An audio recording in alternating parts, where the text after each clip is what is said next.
Here on Channel 4 now, revealing the truth about our relationships through what we don't say. Body talk. In everyday life, we all have a sixth sense. Some of us are masters of it, others don't know it exists. The clues are in our actions. You'll be amazed what you can discover about other people. You'll be shocked to find out what you're giving away.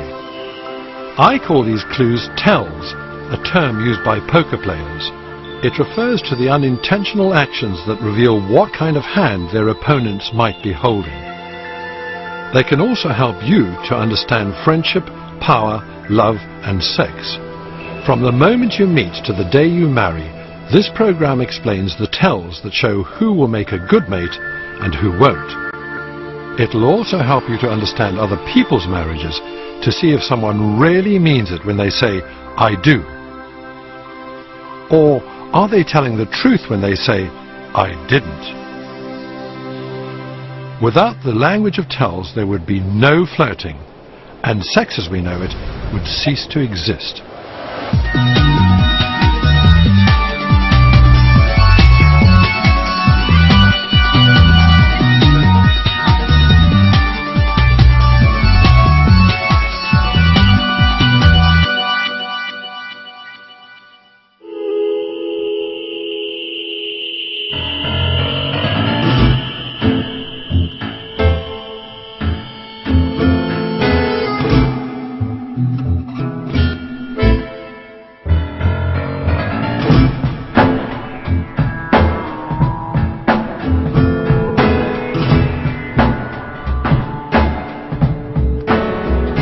For love to work, two people have to be completely in tune with each other's needs and desires. It's like a dance. If people don't move together properly, things aren't going to work out. Looking for signs of physical harmony provides us with important clues to people's relationships. The coordination displayed by a couple, the way two people move in time to each other, is what psychologists call synchrony. There's nowhere better to see this than in one of the simplest acts of love, the kiss. You might think a kiss is just a kiss, but is it? Kisses vary enormously, and they are full of revealing tells. Gordon Brown may be a brilliant chancellor, but how does he rate as a kisser? He goes for his bride's lips, then when it's all over, she goes for his. They try again.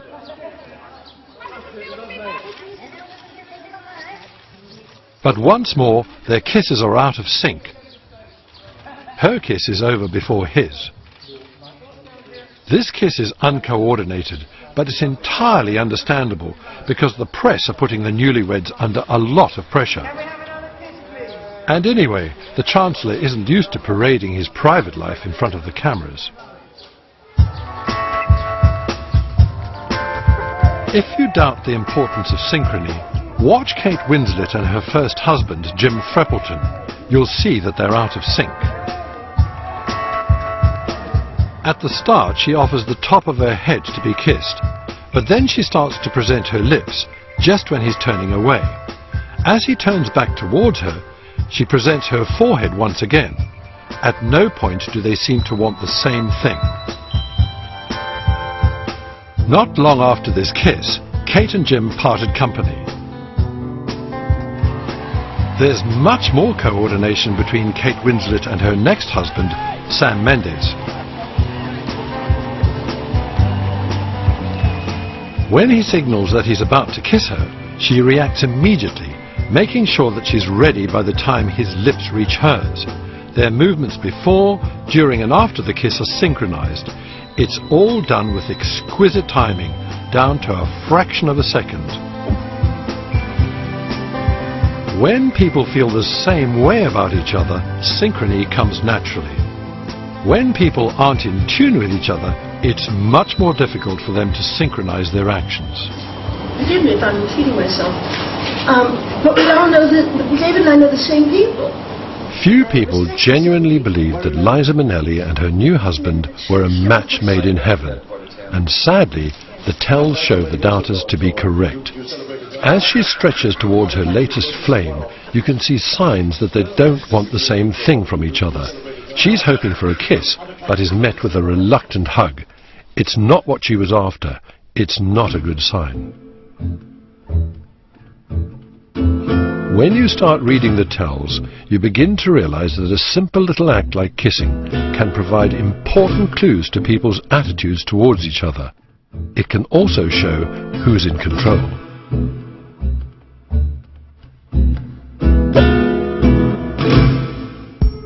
Holding someone's face during a kiss looks like a gesture of enthusiasm, but it's not. It's a disguised way of controlling the other person. At a press conference, a journalist asks Al Pacino for a kiss. I met you in New York a few years ago. You signed me an autograph and you gave me a kiss. Can you do it again, please? Not wanting to appear ungracious, he agrees. It's why I came. Make it personal. Notice his fleeting facial grimace as she approaches. It shows he's having second thoughts. He's worried what she's going to do. When the kiss comes, he makes sure he's holding her face. That way he can control the kiss while giving the impression that he's enjoying it. It's really getting better all the time coming here. People who are genuinely in love have a strong need to be physically close. One way to achieve this is by keeping their palms in contact when they're holding hands. Watch Michael Jackson and Lisa Marie Presley. They look happy enough, but their hands are giving them away. They're using an air hold. The gap between their palms shows that they have no desire to be physically close to each other. Tom Cruise and Nicole Kidman are posing as a happy couple, but there's no evidence of this in their handhold. Look how the gap between their palms reflects the chasm between them, because even when she moves towards him, he doesn't acknowledge her. Tells reflect the vital signs in every relationship. But a couple's long-term success can also be predicted from the tells that appear when they declare their commitment to each other. Including the time millions of television viewers watched the culmination of the greatest fairy tale romance of modern times. By reading the tells, you can spot whose marriage is set to last and whose looks doomed.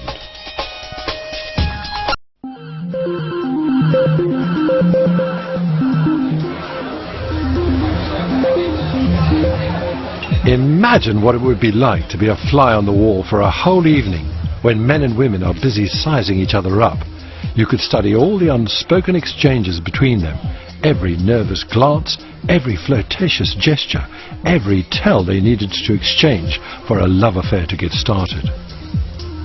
That's exactly what I'll be doing tonight. I'm hosting a unique party. It could be any bar, any club, any Saturday night, but it's not. We've invited 15 single men and 15 single women, and we've set up cameras in every corner of the room. We'll be watching out for all the little telltale signs they send to people they fancy and the people they don't. I'm going to scrutinize what happens between my 30 guests over the next 4 hours. Being in a bar may never feel the same again. Welcome to the Love Lab. A bit grooving, moving, see what happens. I got on with him really well. Well, she's not the most friendly. Not more. I don't normally use chat-up lines and things like that because it doesn't really work. Did you do anything to encourage it? No. But I have actually got a chat-up line book. It's always the way, isn't it, though? You know, he'd probably be friends. Yeah, we've got on very well. We seem to be at the same sort of level. Beggars can't be choosers, really, you know what I mean?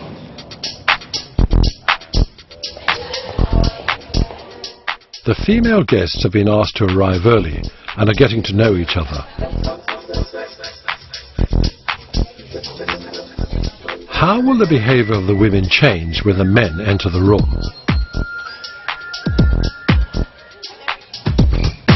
As the men start to arrive, we see them flicking their hair.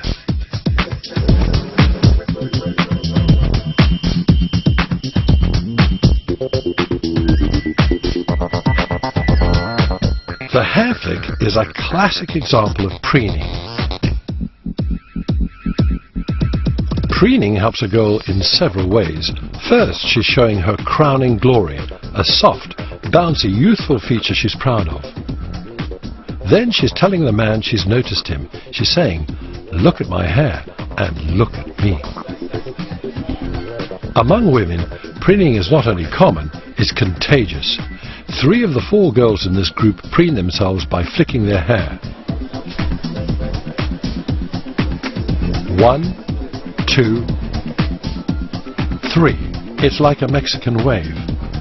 In a competitive environment, all the girls want to make sure that they're looking their best. Men like to think that they do all the running and that they make the first move. But watch how it's actually the women who initiate things.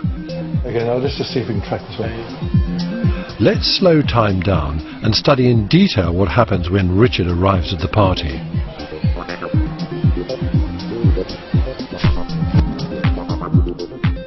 From the moment that Kate spots Richard, she doesn't stop staring. He notices this and looks back at her. Kate's friend Sarah also turns and looks at Richard and flicks her hair appreciatively. These glances take less than a second, but this moment may change their evening. It could even change their lives.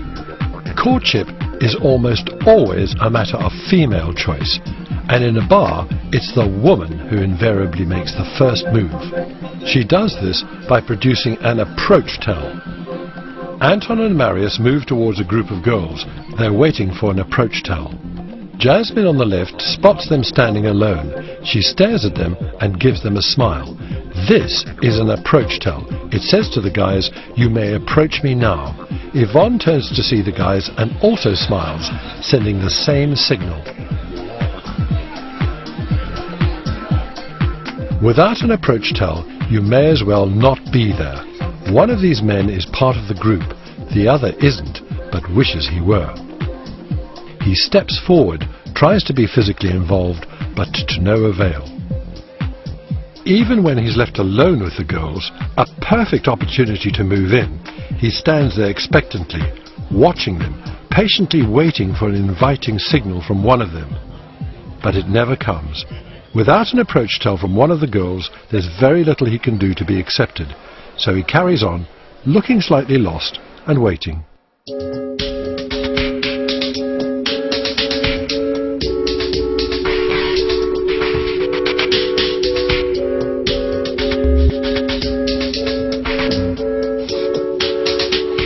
Kate and Sarah are still talking to Richard. It's evident that they both like him, but it's difficult because they're close friends. Look how they use their hair, their mouth and their eyes to keep Richard's attention. Kate raises her shoulder, fixes her eyes on Richard and smiles. This is a coquettish gesture and it's designed to grab his attention. As soon as Kate becomes flirtatious, Sarah averts her eyes and withdraws. When Kate realizes that her friend has withdrawn, she points at Sarah, involving her once again. There are other subtle signs of friendly competition between the 2 girls. Sarah exposes her neck. This is a submissive, flirtatious gesture because it presents a very vulnerable part of the body. It says, "Look, I'm not a threat. I trust you not to harm me."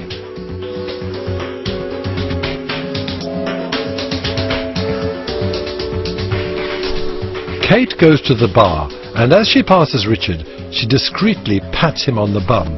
This is definitely a provocative gesture. It's below the belt, and it's very early in the encounter. It says to Richard, "Don't forget me, I'll be back." We can see that Kate has managed to arouse Richard, because while she's away, he's constantly looking out for her.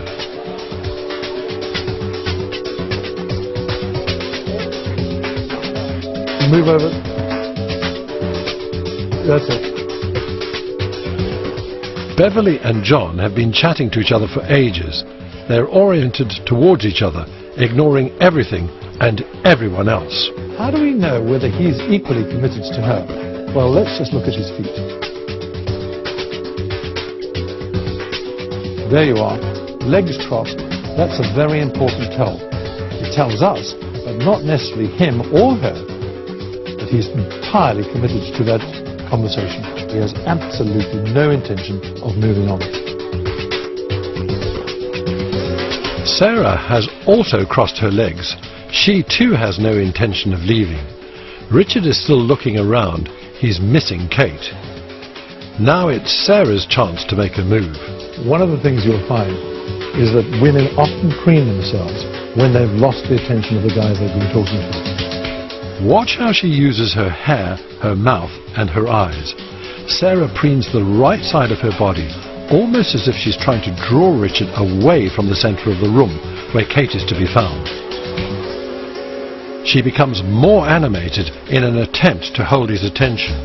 Now she deploys her killer tell, the eye pop. She closes her eyes and then opens them, pop, fixing him with a loving stare.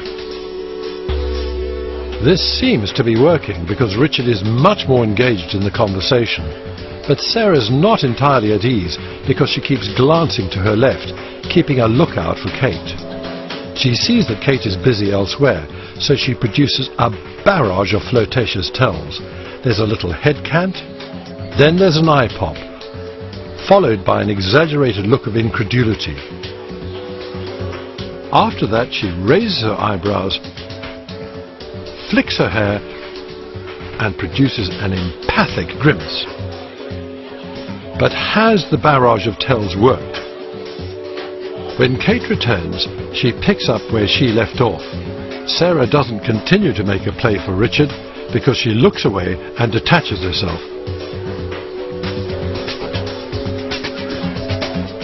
Beverly and John are still talking, but her feet show that the mood has changed. John's legs are still crossed. He's quite happy, but Beverly's right foot is pointing into the crowd. It's an unconscious intention movement. The chemistry is not working at the moment. She's obviously looking for something better. She wants to move on. Her facial expressions are now much more controlled, and when she gets a chance, she looks away. John is now using much more exaggerated hand movements, trying to keep their conversation alive, but it's a losing battle. He cracks a joke, and they part company. Looking lost and tense, he takes a swig, looks at his watch, and then releases the tension.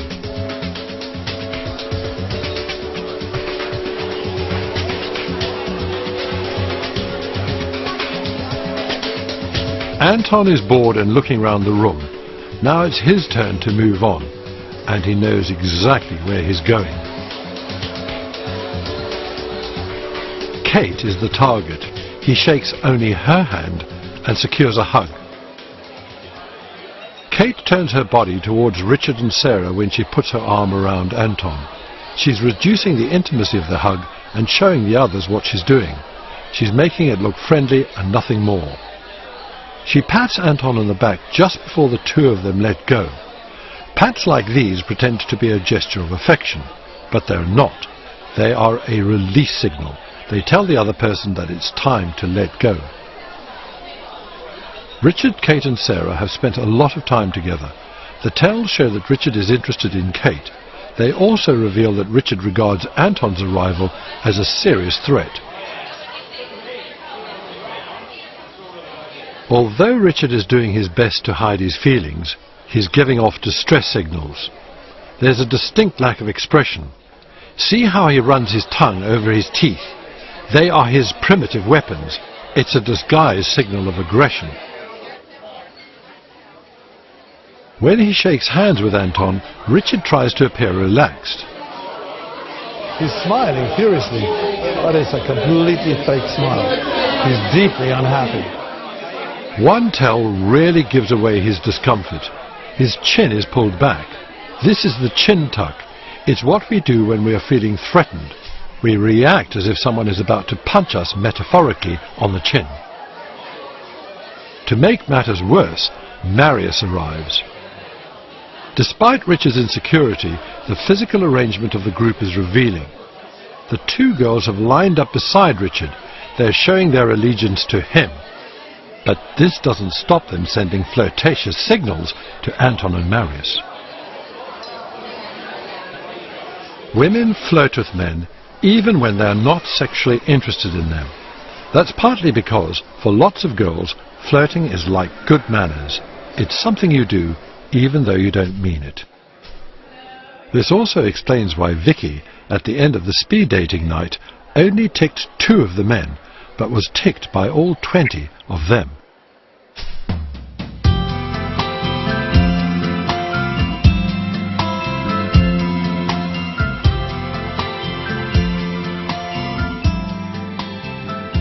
Any regrets? Kate's nice. Kate's very nice. Did he flirt with you? No, Did he fancy you? no, Did you flirt with him in any way? no. I know you might think I do, but But why would I think you did? What did you do? I'm just smiley and nice to people. I think that maybe that might be misinterpreted as being flirtatious. Men are notoriously poor at decoding women's signals, but if they're always receiving seemingly positive feedback, no wonder they're so confused.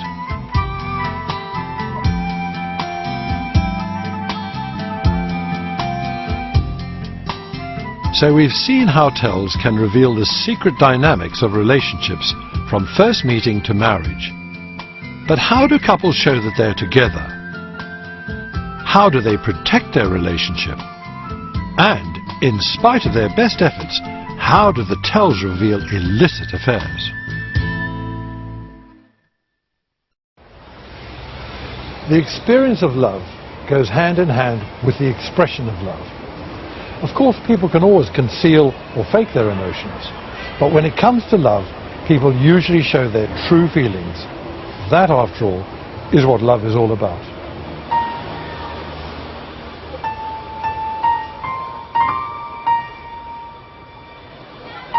As well as displaying synchrony, successful couples need to be attentive to each other. Couples who are show it in their tells. You can see it in the way they look at each other. This isn't just to check out what state their partner is in, it's also to show that they care. The messages conveyed by gaze are powerful, more powerful than words.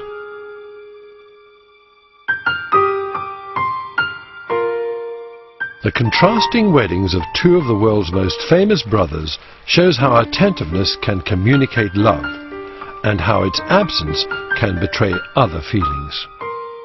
When Edward and Sophie announced their engagement, many doubted that the marriage would last, but the cynics were wrong. The tells revealed that Edward and Sophie were deeply in love. It's evident in their sensitivity to each other and the way they operate as a team. Look at what happens when a journalist asks them a question. What is it that makes you get along so well? I don't know. We just do, really. I mean, it's just. I think we share a number of interests. Yeah. We laugh a lot. We have a great friendship. They're both looking ahead. As the question comes to an end, Sophie turns and looks at Edward, thereby passing the question on to him. He starts to answer, fluffs it, and then looks at Sophie, effectively passing the question to her. I think we share a number of interests. She's quick on the draw and gives a very good answer. As she does, she looks at Edward, partly to address him, but also to involve him in the answer. He nods and gives her lots of supportive encouragement throughout. We have a great friendship. Yeah. What made you decide to announce it? Another journalist asks a question about announcing their intention to marry. Announce it or actually decide to ask the question, you mean? Married. So, no, it's just, I mean, it's impossible for anyone else to understand, you know, why it has taken me this long, but I don't think it would have been right before, and I don't think Sophie would have said yes if I'd said before, and hopefully by the fact she did say yes, I must have got the timing right, so... Once again, Sophie glances at Edward, thereby passing the question to him. I don't know, what, announce it or actually decide to ask the question, you mean? He clarifies the question, then gives a roundabout answer. While he's doing so, he checks out Sophie to make sure she's involved and that she approves. I don't think it would have been right before, and I don't think Sophie would have said yes if I'd said before. And hopefully by the fact she did say yes, I must have got the timing right. So The tells show that Edward and Sophie are attentive and sensitive to each other's needs. When Charles and Diana got engaged, the tells could not have been more different. Charles goes ahead. He's fiddling with his cuff, and they're not moving in step. They are physically attached, but it's all coming from Diana. You could take her out of the picture and Charles would look exactly the same. At this stage, Diana still had a lot to learn, and this showed in her behaviour. You could see from the way she purses her lips that she's feeling embarrassed. When they're asked if they're in love, she answers without delay. Of course. He offers that famous indirect answer. Whatever in love means. Well, it obviously means two very happy people.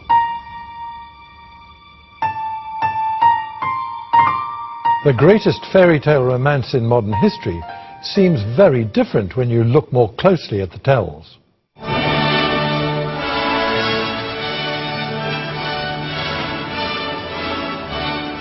Watch how the two of them use their eyes. While the Archbishop is reading out the groom's vows, Diana is gazing at Charles, but Charles is watching the Archbishop. I will. When the Archbishop reads out the bride's vows, Charles exchanges a fond, reassuring glance with Diana. That's a good sign, but from this point on, his eyes remain elsewhere. Down at the ground, up at the heavens, everywhere except at his chosen bride. By contrast, Edward and Sophie can't keep their eyes off each other. Edward is smiling, and so is Sophie. I, Edward Anthony Richard Louis, take thee, Sophie Helen. Take thee, Sophie Helen. Their actions are attentive and synchronized. When Edward places the ring on Sophie's finger, he instinctively presses the outside fingers together. He's unconsciously protecting the marriage by making sure that the ring doesn't fall off.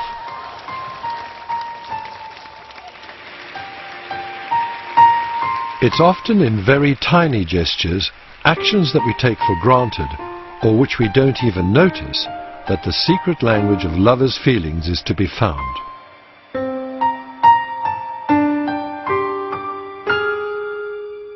One of the little-known tells of discomfort is this gesture. When people are feeling sad, they sometimes wipe away an imaginary tear. They don't know that they're doing it, but it's a sure sign that something is worrying them. And therefore is not Prince Charles uses this gesture right in the middle of his wedding. unadvisedly, lightly or wantonly, but reverently, discreetly, soberly, and in the fear of God. What's worrying him? Is he lamenting his lost youth? Or is there something else on his mind? Nearly 1 billion people watched this wedding on television. No one spotted Charles wiping his eye, and nor did I at the time. But this tiny tell spoke volumes about his discomfort. Observing the tells at a wedding helps to answer the question no one dares ask: will it last? It's easy to have the benefit of hindsight, but if I'd been at the wedding of Kate Winslet and Jim Threppleton, and I'd been watching the tells, I would probably have predicted that they were in for a bumpy ride. As they emerge from the church, they're tugging in different directions. She pulls one way and he pulls another. You get a distinct feeling that they're dancing to different tunes. Their attention is all over the place. They're seldom focused on each other. And when they do finally kiss for the cameras, it's uncoordinated. In fact, she kisses him so intensely that he's forced to draw back. It's not a good start, in spite of what Kate has to say. Good day for you. Absolutely wonderful. Absolutely In fact, the marriage lasted just over 3 years.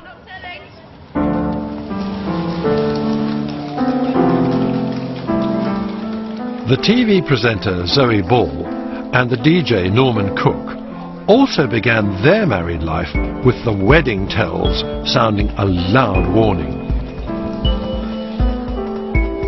When they appear for the photo shoot, he assumes the role of bridesmaid, fussing over her dress.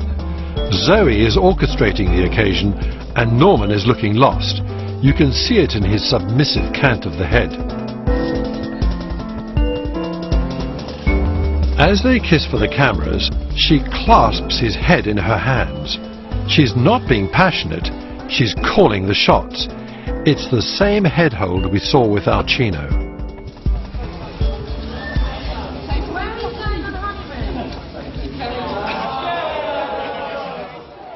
The tells on a wedding day can often show what lies ahead, but any couple can find out if they're suited long before they marry. In fact, they could know from the very first moment they meet.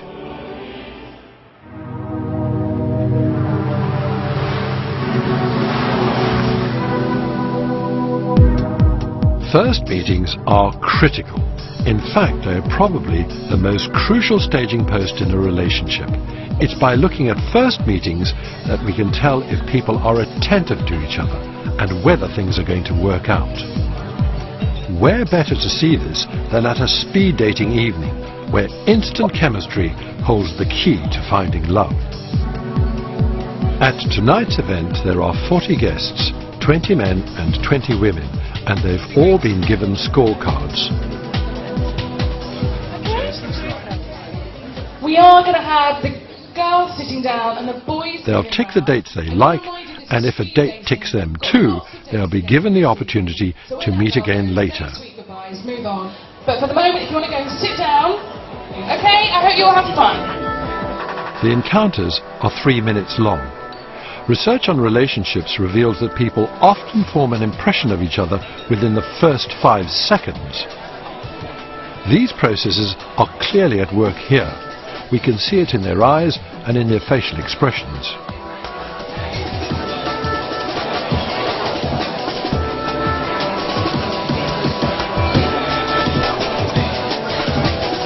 While they're checking each other out, the speed daters are also trying to appear friendly, interesting and attractive. To appear attentive, they lean forward, gaze intently and nod. They may be anxious, but outwardly they are giving the impression that they're composed. And they're also trying to make their date feel relaxed.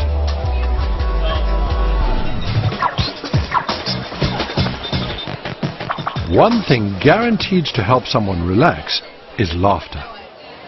One of the clues as to whether or not a relationship is going to work out is laughter.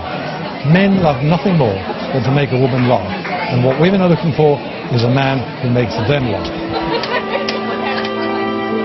That's why people rate a sense of humour in a potential mate so highly. You'll often see men trying to make women laugh. Laughter is an integral part of sexual attraction. Psychologists have discovered that the more a woman laughs during a first date, the keener she is to meet the man again. Surprisingly, laughter and smiling are quite different things. They are performing very different functions. Women smile much more than men. That's partly because the smile serves as a signal of appeasement. Men often try to appear dominant by not smiling. But when they meet a girl for the first time, they smile much more. It's a way of showing that they aren't a threat. To find out how men and women differ in their approach to first meetings, I decided to track 2 of the speed daters. I chose them because I thought they'd be attractive to the opposite sex. The first was Chris. Chris is a big smiler, never failing to disarm his date. He's attentive and encouraging. Frequented the establishments frequently and passionately. He's always eager to ask the girls about themselves. Are you from that neck of the woods originally, or right? Yeah. He's got lots of questions. Unfortunately, they tend to be stock questions. It sounds more like an interview than a conversation. Mag, what do you like doing in your spare time? What sort of man are you looking for then? You haven't been watching the rugby on the TV. What do you do for fun then? Do you work around this part of town? Or what do you like doing? What's your recreational choice? But this doesn't mean he's doing badly. It's just a typically male approach to a social situation. Mixed boys and girls? Yeah. I also tracked Vicky. Yeah. Her approach is very different from Chris's. She's adaptive, With every date she asks different questions and the conversations evolve spontaneously. Oh, you're right. All right, mate. How are you doing? Not bad, so.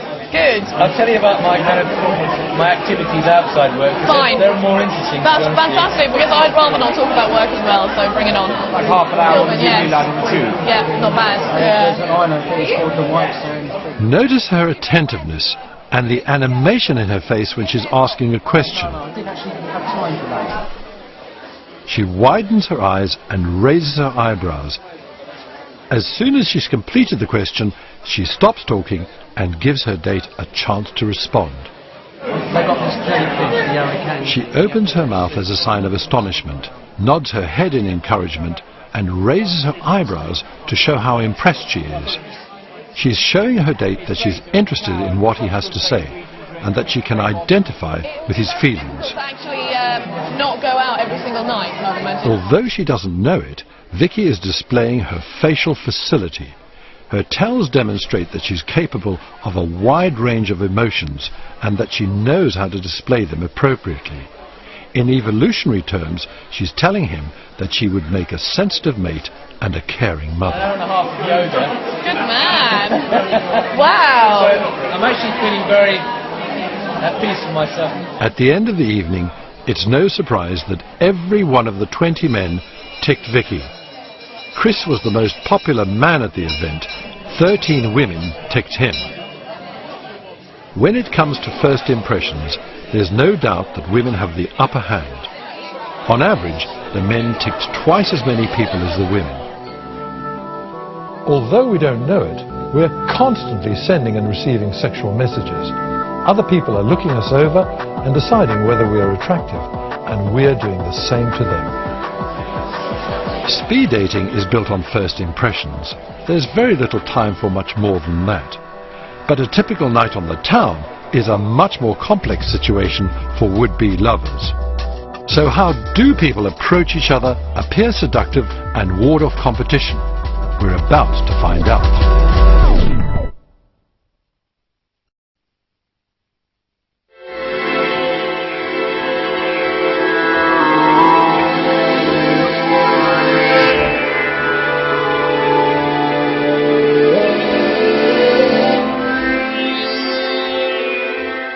We've seen that people who are in love often mirror each other's actions. They move together and they're in step.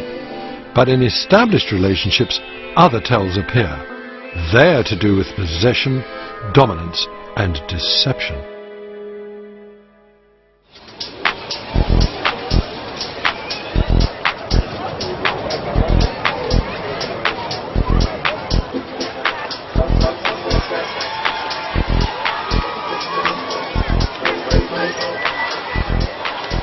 It's sometimes very difficult to know what's happening in other people's relationships, or even one's own. But when you learn to read the secret language of tells, all that changes. So what can we learn by watching celebrity couples as they strut their stuff along the red carpet?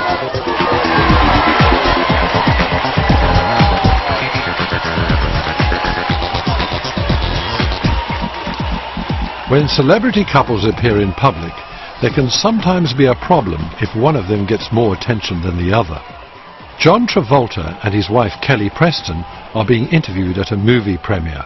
The focus is entirely on John. Combination is gives you an actor something to do. We can see that Kelly feels left out because she flicks her hair. She wants some attention. She realizes that she's not going to get any, so she gives up and gives her husband a supportive and loving look. Here at this year's BAFTAs, it's the other way around. Holly Hunter is coming down the red carpet with her partner. The adulation's all for her. She's looking at the fans, he's looking ahead. She lets go of his hand and goes to sign autographs. He's not getting any attention. But he doesn't flick his hair. Instead, he puts his hand on Holly's shoulder. This is what's called a tie sign. It's a public signal that they are connected, that figuratively they're tied together. It's a cold night and she's got a bare back, and that's ostensibly why he's rubbing her so vigorously. But there's something else going on, because when someone offers her a shawl, he carries on where he left off. This simple little action is actually performing several relationship tasks at the same time. It's telling everyone that he's used to touching her in an intimate way, and it's a reminder to her that he's still there. But it also tells the adoring fans that while they can enjoy her for the moment, she belongs to him. That's a classic mate guarding display. It's a possessive tell. Chris Evans goes one stage further and pats his wife Billie Piper on the bottom. This is meant to look like an intimate little gesture between lovers, but in fact it's a more overt mate guarding display. It's designed to remind everyone that she's his. There are other ways that couples show their possessiveness and lay claims to each other's attention. Catherine Zeta-Jones and Michael Douglas are attending a premiere for one of her films. Even though Michael's a star in his own right, this time all eyes are on Catherine. They're holding hands, but she's got the front hold and he's got the back hold. It's not because she's taller, it's because she's in control.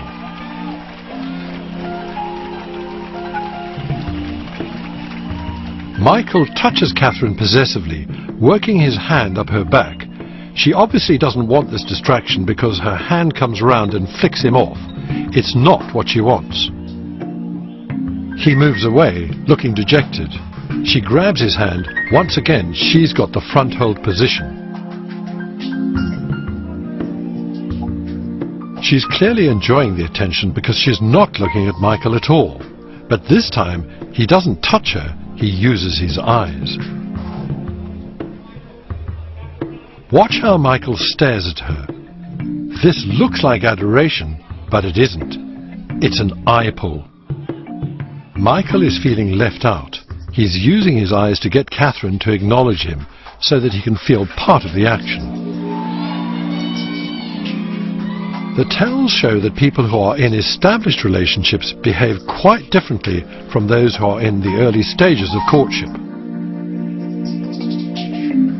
The emotional evolution of relationships, the way they grow or decay, is always articulated in couples' tells. In the early days of Charles and Diana's marriage, it seemed to many that they were dancing to the same tune.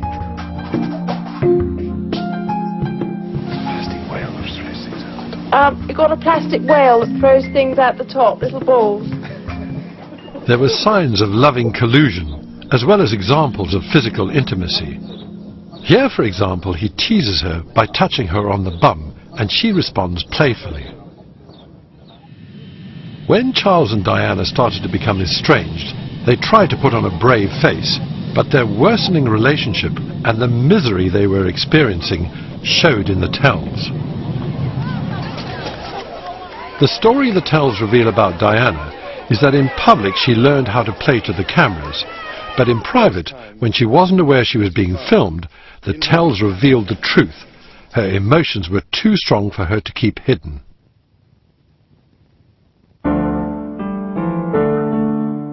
The true nature of a relationship is revealed to the world through tells, through synchrony, attentiveness, intimacy, and tie signs. During the early part of Prince Charles's relationship with Camilla Parker Bowles, there weren't any of these signs on show, because their affair was deliberately kept out of the public eye. When they attended a public function together, Charles would leave first. Camilla would leave afterwards. Here we can see her trying to slip away unnoticed. All of this might have changed in 1999, when Charles and Camilla appeared at the Ritz Hotel in London. Officially, they were now together, but were they in step? The watching public didn't know where the relationship was heading, because even when they were seen together, it still wasn't clear what Charles and Camilla felt about each other. That's because the tells were being suppressed. The uncertainty about her role may also explain why Camilla is so uneasy with the public and the media. Camilla is with the Beaufort Hunt. She's waiting for the start. She knows she's being watched, and it's making her feel anxious. We can see this from the way she swivels her head and repeatedly licks her lips, a sure sign that she's feeling nervous. Her reactions are very different from those of Diana.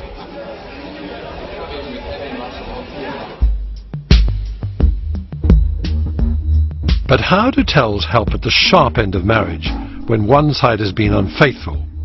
Can you tell when your partner is lying? Let's explore the marriage of one of the world's most prominent couples. William Jefferson Clinton. Bill Clinton had a real problem over the Monica Lewinsky affair. While most men who are caught with their pants down have to explain themselves in private, he had to do so in front of a grand jury and millions of television viewers.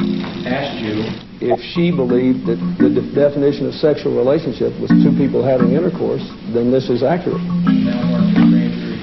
Clinton had worked out his version of events, and he was sticking to it. That depends on what was in her mind. I don't know what was in her mind. You'll have to ask her that. Like every man who stands accused of infidelity, he was struggling to appear composed and to be convincing. Look at the tells on display. I do. If you were his wife, would you believe him? Here are the things to look out for. First, there's his blink rate. If it's faster than usual, it means that the person is under pressure, and it can be an indicator of lying. Here there are 60 blinks per minute. That's 3 times the normal rate. If you say two people are having a sexual relationship, most people believe that includes intercourse. There are signs of deception in his hands. Clasping them together is a way of symbolically concealing his thoughts. It's also a means of self-comfort. But there's another gesture here which reveals what's going on in Clinton's mind.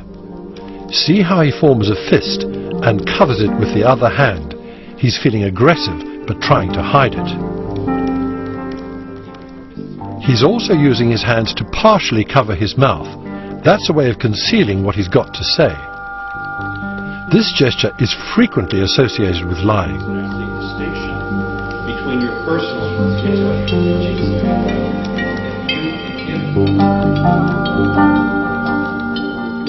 When it comes to lying, the mouth is the most revealing part of the body. His mouth is feeling dry. That's why he licks his lips so often. A dry mouth is a classic sign of anxiety, frequently associated with telling lies. That's also why he's feeling thirsty. If you were Mrs. Clinton and you knew all this, you would not be happy. No, sir, I didn't do that. We all use tells to make others trust us, love us, and sometimes just to get our own way. They are the building blocks of every relationship. Without them, we could not move from one stage of a relationship to the next. Once you can read the tells, other people's relationships become an open book. But the language of tells also helps us to discover what our own partner feels about us and what we really feel about them. The secret language of tells can expose the love life of presidents, princesses, and movie stars. It can also reveal the truth about yours. For more about how your body gives you away, go to channel4.com/bodytalk. Marking the 60th anniversary of D-Day next on 4, recollections from people who shaped the extraordinary events and dramatic reconstructions tell the epic story of 10 days to D-Day. And next Monday at 8, Secret History reveals the disaster that saw hundreds of men killed whilst rehearsing for the invasion.